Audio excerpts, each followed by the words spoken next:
Evangelho do Senhor, escrito pelo médico Lucas e historiador da igreja do início.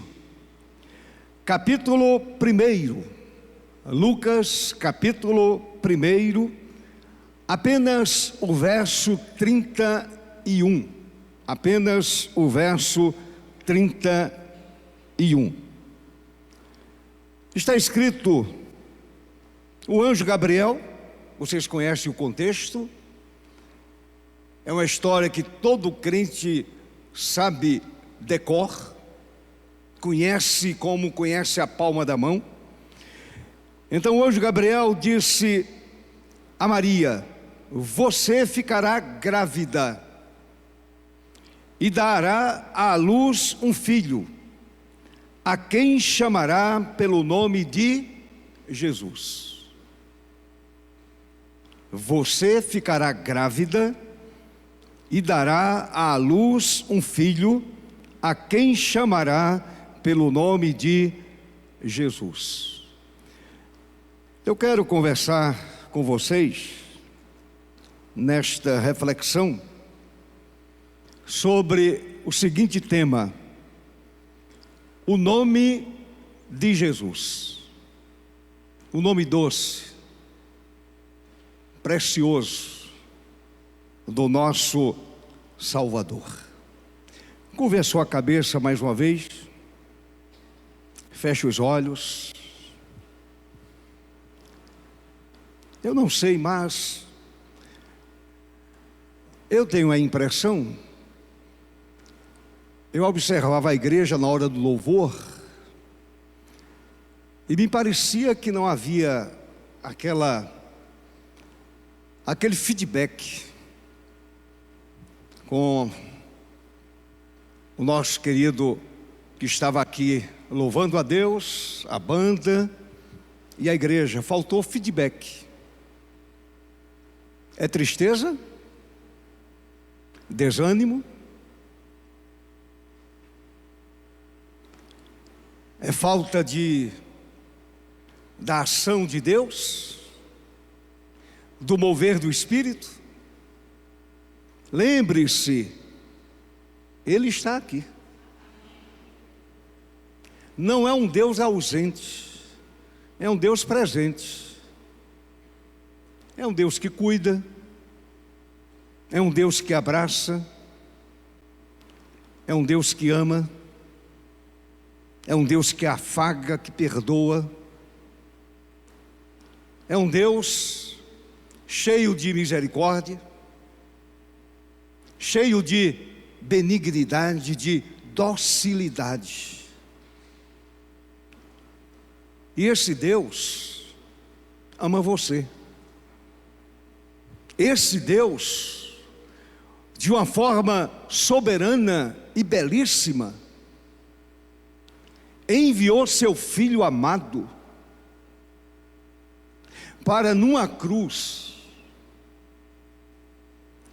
realizar o sacrifício perfeito que aplacou a ira de Deus, e mediante a mensagem da cruz a sua vida foi alcançada, os seus pecados perdoados. E a mensagem da cruz fez de você cidadão do céu, fez de você cidadã do céu, fez de você filho de Deus, filho adotivo de Deus. Portanto, nada de desânimo, nada de tristeza. Pode faltar todo mundo, não há problema nenhum, não faltando Jesus. E o dono da festa está aqui, é Jesus. Então, meu irmão, curve a cabeça, feche os olhos e oremos ao Senhor.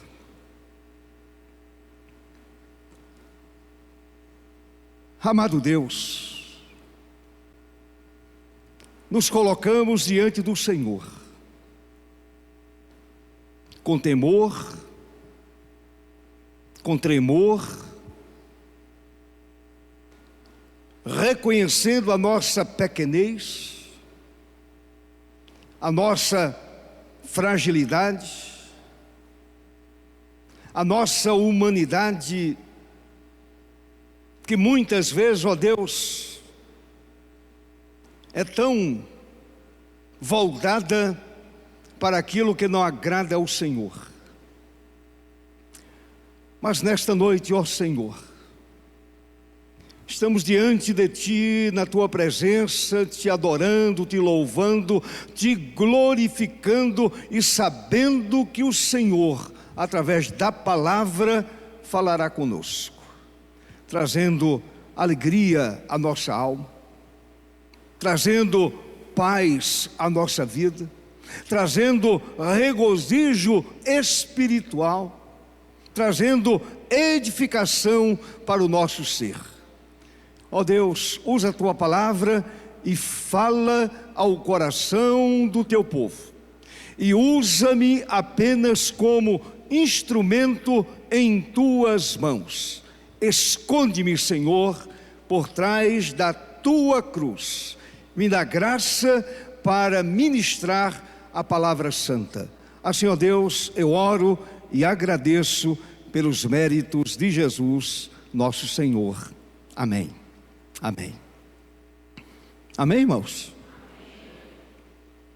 Está difícil tirar um amém hoje, não é? Há poder no sangue de Jesus.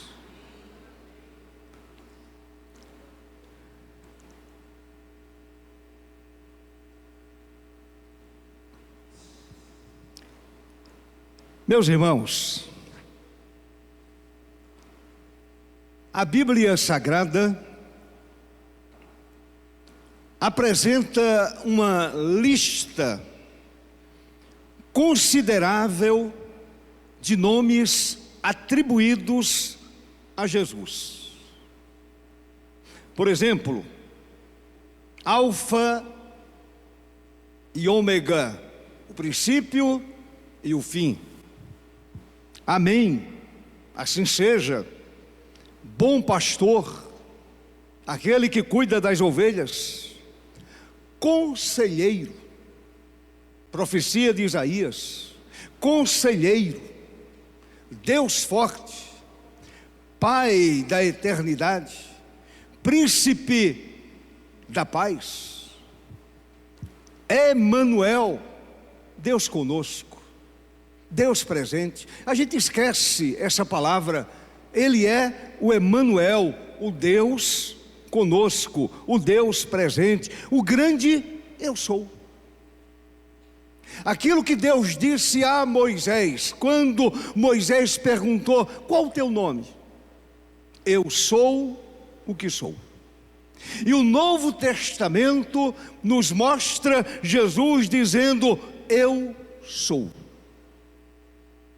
Filho de Davi, justiça nossa, Rei dos reis, Senhor dos senhores, desejado das nações, Deus bendito, Rosa de Saron. Eu gosto dessa expressão lá no livro de Cantares. Rosa de Saron, lírio dos vales, sol da justiça, Cordeiro de Deus, Consolador de Israel. E muitos outros, que a gente passaria boa parte do tempo declinando esses nomes que são atribuídos à pessoa de Jesus. Todavia, o nome que recebeu, por ocasião do seu nascimento, tornou-o conhecido em todo o mundo. E é interessante que o nome de Jesus significa: o Senhor é salvação. Este é o significado do nome Jesus, que é a mesma raiz hebraica do nome Josué. Portanto, o nome Jesus significa: o Senhor é salvação. E aí, meus amados, no decurso de sua vida, da vida de Jesus, ele cumpriu os diversos ou as diversas condições e exigências das profecias do Velho Testamento a respeito do seu nome e missão.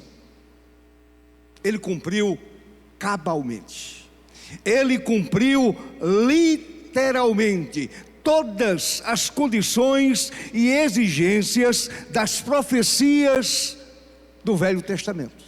Ele cumpriu cabalmente. Lendo o Novo Testamento, à luz do Velho Testamento, descobrimos que o nome de Jesus, meus amados, traz lições e reflexões significativas para toda a igreja, para todo o povo de Deus, para todo servo de Deus, para a sua vida nesta noite, para a sua vida neste momento. E eu quero destacar 3 lições que nós aprendemos com o nome de Jesus. 3 lições, e na conclusão eu quero fazer rapidamente 4 aplicações. 4 aplicações. Primeira lição que a gente aprende com este nome: o nome de Jesus é nome para salvação. Ele é nome para a salvação. É interessante, quando o anjo anunciou o nascimento de Jesus, lá em Mateus 1:21, ele disse: porque ele, Jesus, salvará o seu povo dos pecados deles. Uma referência ao povo de Israel, porém uma escritura completamente aplicada à minha vida e à sua vida, já que nós recebemos a Jesus como nosso único e suficiente Salvador. Portanto, o anjo disse: ele salvará o seu povo dos pecados deles. Meus irmãos, o livro de Deus, o livro inerrante de Deus, este livro está cheio de textos que ensinam claramente que Jesus é o Salvador. Você pode pegar o primeiro livro da Bíblia, até o último livro da Bíblia, até o fechamento do cânon sagrado. Os textos apresentam, mostram, indicam que Jesus é o Salvador. Eu quero citar um texto para você na primeira carta de João. Se você quiser abrir a sua Bíblia, por favor.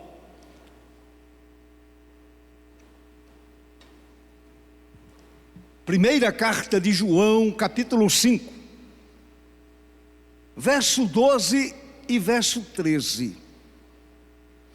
Observe o que está escrito. Acompanhe na sua Bíblia. Quem tem o Filho tem a vida. Quem o recebeu como Salvador tem a vida eterna. Quem não tem o Filho de Deus não tem a vida. Quem não o recebeu como Salvador continua perdido, continua perambulando pela vida afora. Quem não tem o Filho de Deus não tem a vida. E aí João completa: estas coisas escrevi a vocês, à igreja, aos eleitos de Deus, aos crentes, aqueles que receberam a Jesus. Escrevi a vocês que creem no nome do Filho de Deus, para que saibam que têm a vida eterna. Eu tenho a vida eterna exatamente por causa de Jesus, e por causa do nome dele. O nome de Jesus é nome para a salvação. No livro de Atos, o apóstolo Pedro, depois daquela experiência que mudou a trajetória da igreja, lá em Atos 2, a igreja se encheu do Espírito Santo, de entusiasmo santo, para proclamar a mensagem, para falar de Jesus, para falar do Redentor, para falar do Salvador. Pedro falando pelo poder do Espírito Santo, lá no capítulo 4, Pedro afirma que a pedra rejeitada pelas autoridades judaicas, autoridades religiosas que conheciam as profecias do Velho Testamento, todavia rejeitaram a Jesus. A pedra, segundo Pedro, rejeitada pelas autoridades e pelo povo judeu, se tornou a pedra angular. E aí Pedro completou: e não há salvação. E não há salvação em nenhum outro, porque debaixo do céu não existe nenhum outro nome dado entre os homens, pelo qual importa que sejamos salvos. O nome de Jesus é nome para a salvação. Somente Jesus salva. Boa intenção não salva, religião não salva, ideologia não salva, filosofia religiosa não salva. O Salvador é Jesus. O nome de Jesus é nome para salvação. Ainda no livro de Atos, Pedro, quando teve aquela visão e foi levado à casa de Cornélio, e ali ele falou de Jesus, falou do Evangelho a Cornélio e a sua família. E aí Pedro diz que todo aquele que abre o entendimento, que abre o coração e nele crê, em Jesus, recebe remissão dos pecados. É claro, recebendo remissão dos pecados, essa pessoa tem a vida eterna, tem salvação garantida. Louvado seja o nome do Senhor. Não quero me alongar muito. O que eu quero dizer é que a Bíblia diz, literalmente, textualmente, que o nome de Jesus é nome para a salvação. A igreja cristã não proclama outro nome. A igreja cristã não reconhece outro nome. A igreja cristã reconhece e prega a respeito do nome de Jesus de Nazaré. O nome de Jesus é nome para a salvação. Segunda lição: o nome de Jesus é nome para a comunhão. O que é que nós estamos fazendo aqui esta noite? É momento de comunhão. Nós que já o recebemos como Salvador, agora nos reunimos com Ele no momento de comunhão. Comunhão espiritual, porque o Salvador está presente aqui. Amém, meu irmão? Não adoramos a um Senhor morto. Não nos relacionamos espiritualmente com um Senhor morto. Nos relacionamos com um Senhor vivo que interage com o seu povo, que interage com aquele que o recebeu como Salvador. O nome de Jesus é nome para a comunhão. Portanto, através do nome de Jesus, temos comunhão verdadeira com Deus e comunhão uns com os outros. E comunhão uns com os outros, apesar das nossas diferenças. Apesar das nossas diferenças. Não somos uma igreja uniforme, no sentido de que somos todos iguais. Porém, à luz da Bíblia, e aquele que recebeu a Jesus como Salvador tem comunhão com o outro. Você pode viajar para qualquer país desta terra, deste planeta Terra. Quando você encontrar um grupo de salvos, você vai ter comunhão com eles, mesmo não conhecendo a língua daquele povo, porque Jesus é o Salvador, e como Salvador, Ele une as pessoas numa comunhão maravilhosa. Eu vou usar ainda aquilo que João escreveu em sua primeira carta, capítulo 1. Eu gostaria que você fosse para a primeira carta de João, capítulo 1. Primeira carta de João, capítulo 1, verso 3 e verso 7. Observe o que João escreveu. E aí, meu querido irmão, vibre com a Bíblia, vibre com a Escritura, vibre com a verdade revelada, vibre com aquilo que a Escritura ensina a minha vida e a sua vida. João escreveu, observem, o que vimos. Quem ele viu?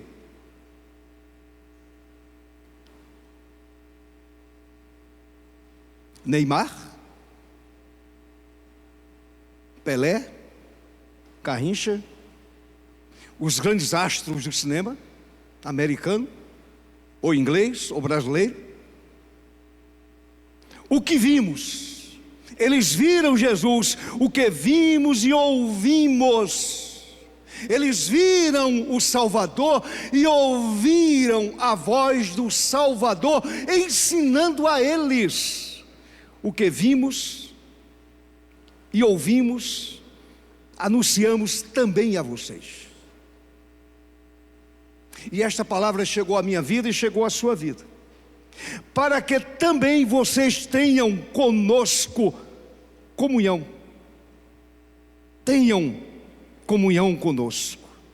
Ora, a nossa comunhão é com o Pai e com seu Filho Jesus Cristo. Se andarmos na luz, como Ele está na luz, mantemos o quê? Comunhão uns com os outros. Se eu ando na luz, eu ando com Cristo, porque Ele é a luz do mundo.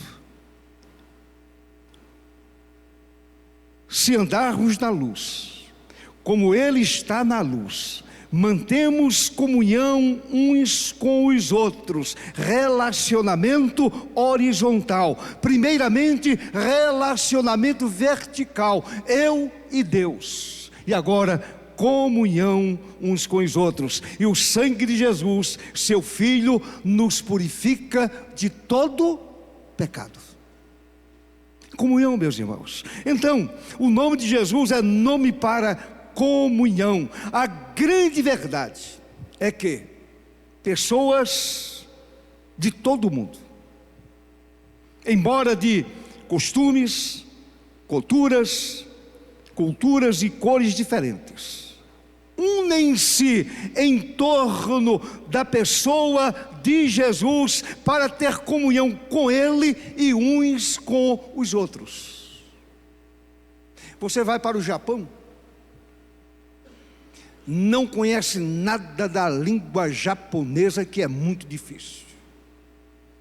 Porém, quando você chega numa igreja cristã, você entende que está no meio de irmãos em Cristo, e você tem comunhão com aquelas pessoas. Elas te abraçam, você as abraça. Isso é comunhão, é vida espiritual. Você vai para a China do mesmo modo, para qualquer país neste planeta. se você se reúne com os eleitos de Deus, com os salvos de Deus, você vai ter comunhão com essas pessoas. Em 2005, eu estive na Coreia. A língua coreana é muito difícil. Muito. Mas quando a gente entrava no templo, na hora do culto, as pessoas olhavam para a gente olhava para as pessoas, e a gente percebia que havia comunhão.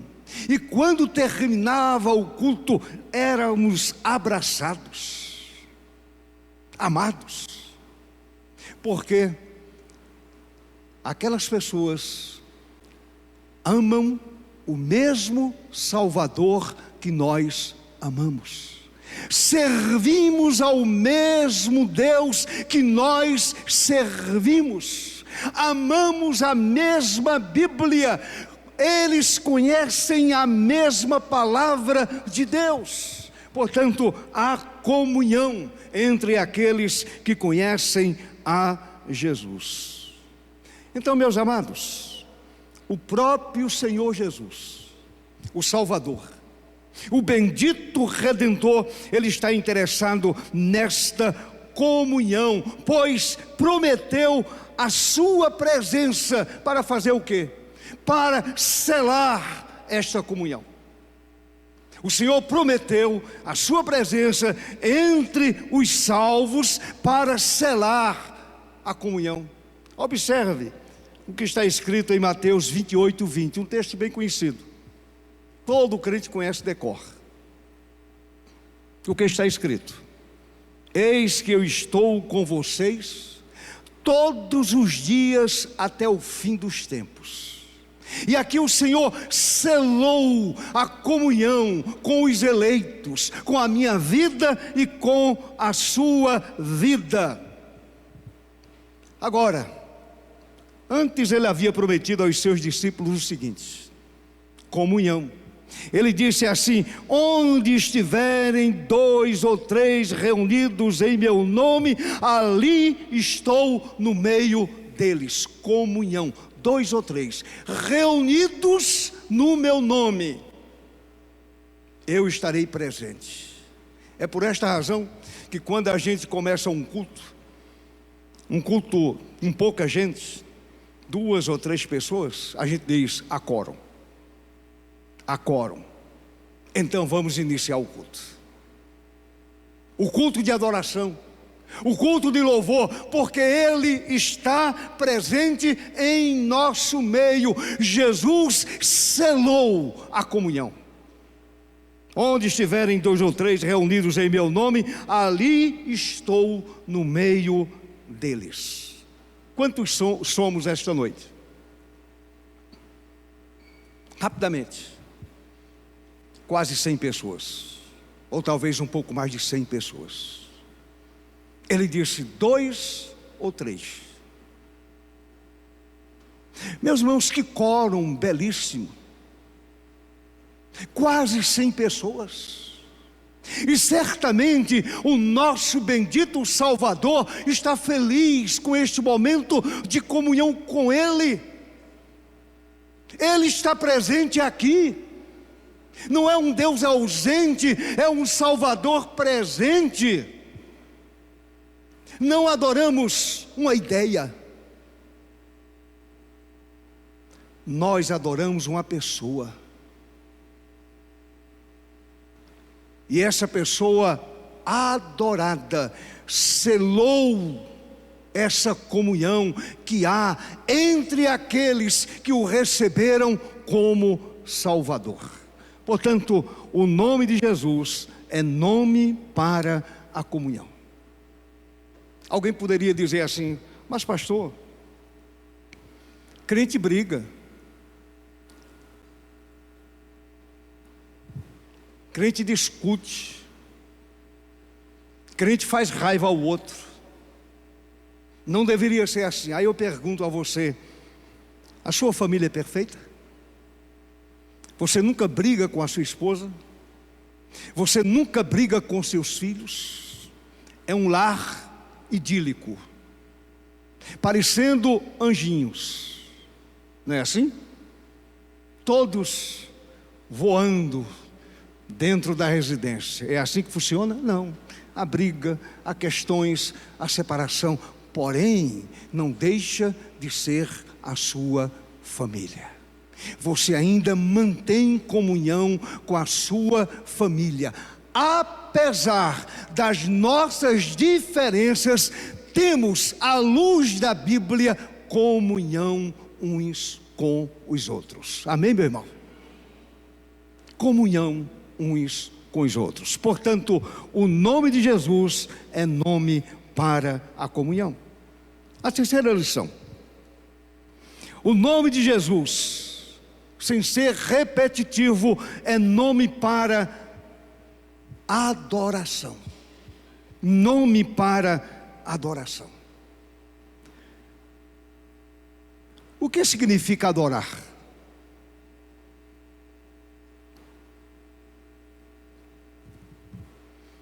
Eu não sei se você tem esse conflito. Muitas vezes eu tenho. Na minha devocional, muitas vezes eu digo: Senhor, eu não sei se eu de fato estou te adorando. Eu sei que estou conversando contigo, mas será que eu estou te adorando?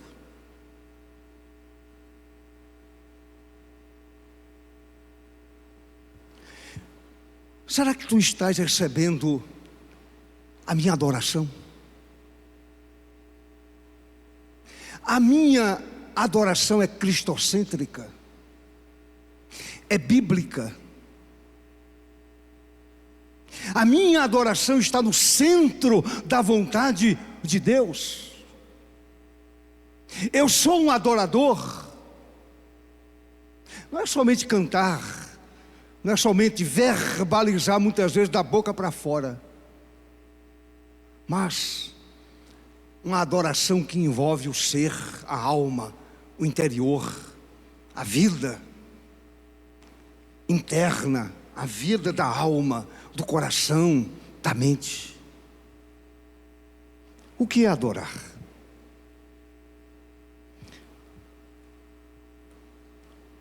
Eu escrevi aqui. Posso nem estar correto naquilo que coloquei. Adorar significa prostrar-se e estar consciente da grandiosidade de Deus e experimentar o temor do Senhor. Não sei se a minha definição está correta. O que é adorar? É quando eu estou consciente da grandiosidade de Deus. Quando eu percebo que estou adorando um ser perfeito, e eu, o miserável pecador, tenho a ousadia de adorá-lo. E tenho essa ousadia porque eu estou em Cristo Jesus. Se não fosse por meio do Salvador, eu não poderia adorar a Deus.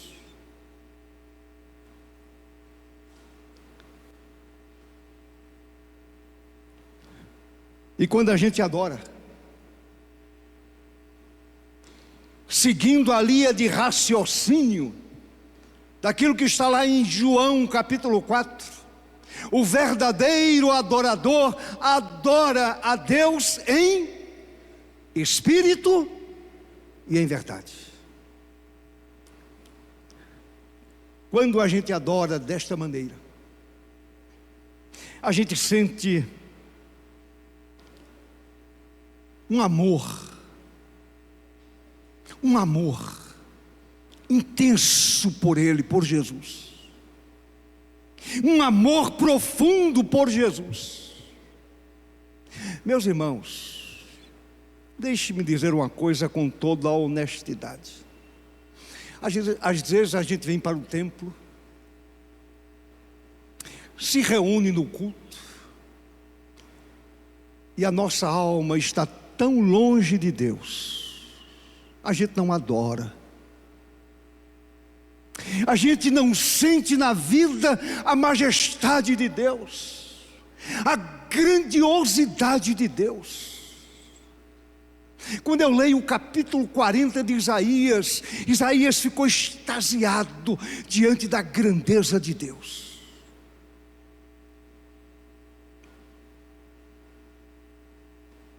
Você já imaginou, quando Deus chama Abraão,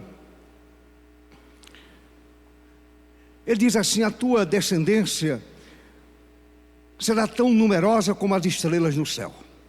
Você pode contá-las? Esse Deus grande está lá no capítulo 40 de Isaías.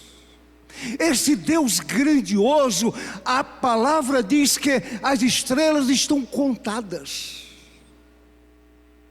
E mais ainda, Isaías afirma que o Senhor chama cada estrela pelo seu próprio nome. Esta é a grandeza de Deus, meus amados irmãos.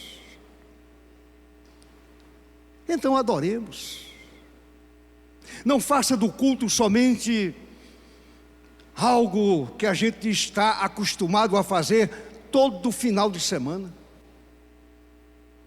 O momento do culto é momento de adoração, é momento de reconhecer a grandiosidade de Deus. Adorar é um gesto de submissão total ao Senhor. Submissão total ao Senhor. Observe o que está escrito no Salmo 95, verso 6.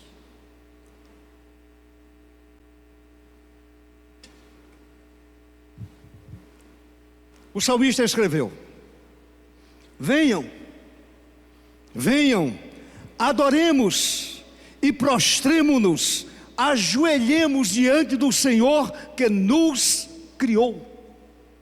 Venham e adorem, venham e se prostrem diante do Senhor que nos criou. Este é o nosso Deus. O Novo Testamento ensina o cristão a se prostrar diante de Jesus em adoração, se apresentar diante de Jesus em profunda adoração. Não é uma coisa mecânica, chata, aborrecida. Quando eu adoro, a minha alma se enche da luz do Senhor. Eu gosto muito da expressão do salmista que diz: na tua luz conhecemos a luz. Na tua luz, ó Deus, conhecemos a luz. Na carta aos Filipenses, Paulo escreveu, meus irmãos, lá no capítulo 2, do verso 5 ao verso 10. Não vou ler todo o texto, mas eu quero somente citar algumas coisas. Aí Paulo diz assim: tenham entre vocês o mesmo modo de pensar de Cristo Jesus. O mesmo modo de pensar, uniformidade de pensamento, para que ao nome de Jesus se dobre todo o joelho nos céus, e lá se dobra, na terra e debaixo da terra, e toda língua confesse que Jesus Cristo é Senhor, para a glória de Deus Pai. Querem mais? Na visão lá do Apocalipse, capítulo 5 do Apocalipse. Leia este capítulo, meu irmão, em casa. Capítulo 5, capítulo 4, aliás, todo Apocalipse, mas leia o capítulo 4, capítulo 5. Fique extasiado diante do capítulo 5. Eu leio o capítulo 5 no meu momento devocional e fico radiante diante daquela revelação tremenda. Na visão do livro selado, que João teve com 7 selos, e ele teve a visão do cordeiro. Neste capítulo 5, João escreveu: àquele que está sentado no trono e ao cordeiro seja o louvor, e a honra, e a glória, e o domínio para todo sempre. E os 4 seres viventes respondiam: amém. Também os anciãos se prostraram e adoraram. Aquilo que o céu faz, a terra precisa fazer. Aquilo que os anciãos fizeram, a igreja aqui na terra, neste momento, aqui e agora, precisa adorar a Jesus em espírito e em verdade. Portanto, o nome de Jesus, o Filho de Deus, é nome para adoração. Adore-o, meu irmão. Adore-o. Renda-se a Ele. Renda-se a Ele. Diariamente, diariamente, diariamente. Caminhando para o fechamento desta mensagem, apresento 4 aplicações para a vida daquele e daquela que reconhecem que o nome de Jesus é o nome que está acima de todo nome, como escreveu Paulo lá em Filipenses capítulo 2. Ele é o nome que está acima de todo nome. Você não adora qualquer nome, você adora o nome que está acima de todo nome. Primeira aplicação: nós devemos ter identificação com a missão do Senhor,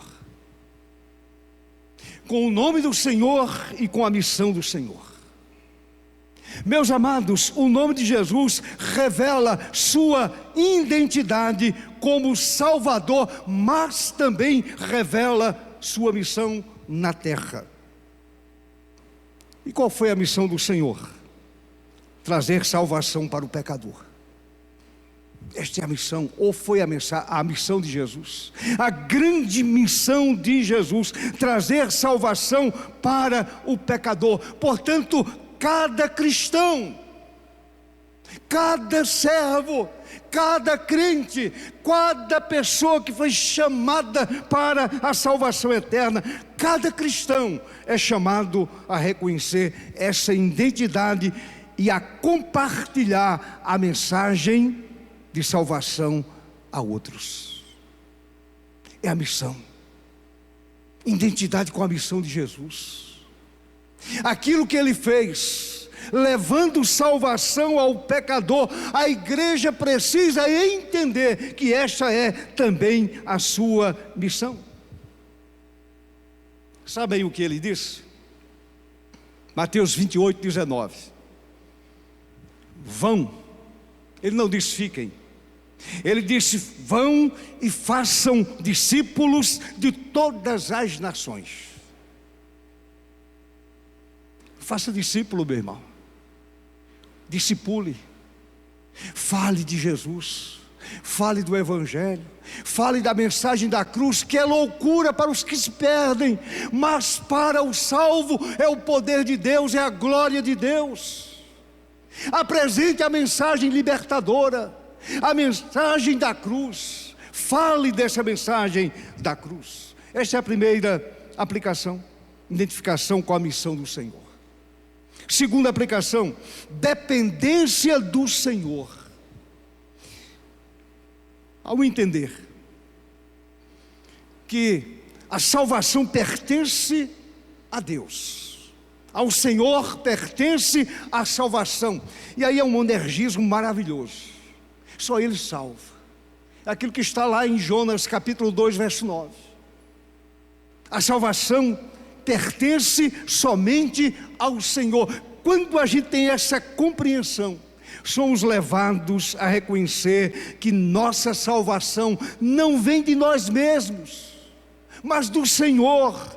Isso nos leva a viver em humildade e dependência de Deus.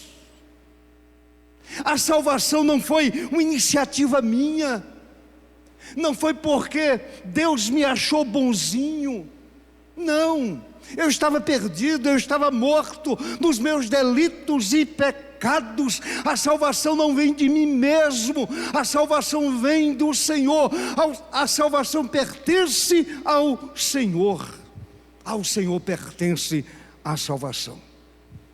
Isso nos ensina a viver em humildade e dependência de Deus, buscando sua orientação e ajuda em todas as áreas de nossa vida. Terceira aplicação: consciência da esperança que há em Jesus. O apóstolo Paulo, quando escreveu ao jovem pastor Timóteo a sua primeira carta, no capítulo 1, no verso 1, ele disse: Jesus, nossa esperança. Então a gente precisa ter consciência dessa esperança que há em Jesus. Meus amados, o nome de Jesus traz uma mensagem de esperança. No mundo desesperançado, a mensagem de Jesus traz esperança para a humanidade, traz esperança para o homem perdido. Em tempos de crise, em tempos de dificuldades ou desespero, somos encorajados a confiar no Senhor, na esperança. Eu gosto muito de uma expressão que eu ouvi de um pastor: nós devemos esperançar sempre em Jesus. Esperançar em Jesus. Ele é de fato a esperança da igreja, Ele é a sua esperança, Ele é a esperança da sua família, Ele é a esperança desta cidade, deste estado, Ele é a esperança do Brasil e do mundo. Jesus é a nossa esperança. Portanto, devemos continuar esperançando em Jesus, mesmo diante de realidades sombrias, mesmo diante de dificuldades, mesmo diante de crises. Eu em Cristo, eu preciso continuar esperançando no meu Senhor. Em último lugar, a última aplicação: chamamento ao discipulado. Chamamento ao discipulado. Escute, meu irmão, ser salvo em Cristo nos convoca a seguir seus ensinamentos e viver de acordo com seus princípios. Aqueles princípios que estão exarados no capítulo 5 e capítulo 6 de Mateus. Os princípios do Senhor. Isso implica não apenas em receber, mas também em retribuir através de ações que refletem os valores do reino de Deus. Não apenas receber, mas retribuir através de ações que refletem os valores do reino de Deus. O Senhor, com a sua graça, bondade e misericórdia, conduza a minha vida e a sua vida pelo bom caminho. Aquilo que dizia o profeta: esse é o bom caminho, ande por ele. Esse é o bom caminho, ande por ele. E Jesus disse: eu sou o caminho. Então, Igreja do Senhor, aqui presente, no dia 2 de março de 2025, andemos no bom caminho, em nome de Jesus, amém.